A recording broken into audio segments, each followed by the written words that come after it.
नमस्कार दोस्तों आज की इस वीडियो में हम जानेंगे कि इंडियन कोस्ट गार्ड में नेविक जीडी मतलब नेविक जनरल ड्यूटी क्या होता है और नेविक जनरल ड्यूटी का क्या काम होता है, सैलरी कितनी मिलती है, प्रमोशन कैसे होता है और योग्यता क्या होनी चाहिए। तो ये सारी बातें हम आज की इस वीडियो में जानेंगे। तो चलिए दोस्तों वीडियो स्टार्ट करते हैं।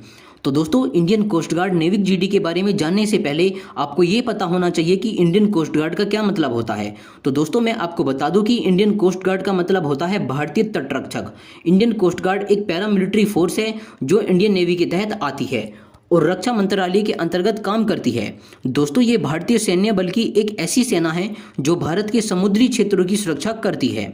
तो दोस्तों अब हम जानेंगे कि कोस्ट गार्ड नेविक जीडी क्या होता है। तो दोस्तों कोस्ट गार्ड नेविक जीडी का मतलब होता है कोस्ट गार्ड नेविक जनरल ड्यूटी। इसे हम भारतीय तटरक्षक सामान्य कर्तव्य भी कहते हैं।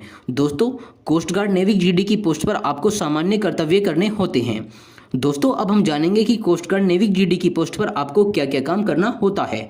तो दोस्तों कोस्ट गार्ड नेविक जीडी की पोस्ट पर आपको समुद्र के द्वारा होने वाली तस्करी और स्मगलिंग को आपको रोकना होता है। कोस्ट गार्ड नेविक जीडी की पोस्ट पर आपको आपातकालीन की स्थिति में समुद्र में फंसे हुए मछुआरों की सहायता करनी होती है। कोस्ट गार्ड नेविक जीडी की पोस्ट पर आपको समुद्र में जीवन और संपत्ति की सुरक्षा के लिए वैज्ञानिकों के द्वारा किए जाने वाले एक्सपेरिमेंट्स का डाटा आपको कलेक्ट करना होता है। बड़ी बड़ी कंपनियां जो समुद्र में कूड़ा डालती हैं और समुद्र में प्रदूषण करती हैं, तो आपको ऐसी कंपनियों को समुद्र में कूड़ा डालने और गंदगी फैलाने से रोकना होता है। कोस्ट गार्ड नेविक जीडी की पोस्ट पर आपको समुद्री संकट के समय में सहायता प्रदान करनी होती है। तो दोस्तों ये सभी काम कोस्ट गार्ड नेविक जीडी की पोस्ट पर आपको करने होते हैं। तो दोस्तों अब हम जानेंगे कि कोस्ट गार्ड नेविक जीडी की पोस्ट पर आपको सैलरी कितनी मिलती है। तो दोस्तों कोस्ट गार्ड नेविक जीडी की पोस्ट पर आपको लेवल 7th पे मैट्रिक्स के हिसाब से आपको 21,700 रुपये मंथली की सैलरी मिलती है। तो दोस्तों अब हम जानेंगे कि कोस्ट गार्ड नेविक जीडी की पोस्ट पर आपका प्रमोशन कैसे होता है। तो दोस्तों जब आप जॉब पर लगते हो तो आपकी पोस्ट होती है नेविक जीडी की और इस पोस्ट पर आपको 21,700 रुपये मंथली की सैलरी मिलती है। और दोस्तों फिर उसके बाद में आपका प्रमोशन होता है और आपकी पोस्ट होती है प्रधान अधिकारी की और इस पोस्ट पर आपको 47,600 रुपये मंथली की सैलरी मिलती है। तो दोस्तों इस तरह से नेविक जीडी की पोस्ट से प्रधान अधिकारी की पोस्ट तक आपका प्रमोशन होता है।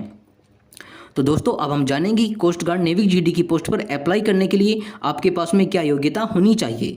तो दोस्तों कोस्ट गार्ड नेविक जीडी की पोस्ट पर अप्लाई करने के लिए आप 12th पास होने चाहिए मैथ और फिजिक्स से।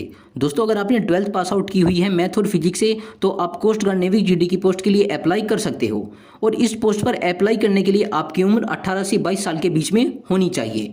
तो दोस्तों आज की वीडियो में बस इतना ही था। अगर आप किसी और टॉपिक पर कोई और वीडियो चाहते हो तो आप हमें कमेंट बॉक्स में कमेंट करके बताइए। और दोस्तों अगर आप कोस्ट गार्ड नेविक जीडी से संबंधित इंपॉर्टेंट क्वेश्चंस, नोट्स और सिलेबस डाउनलोड करना चाहते हो तो आप हमारे टेलीग्राम चैनल से डाउनलोड कर सकते हो। हमारा टेलीग्राम चैनल है governmentvacancy.com।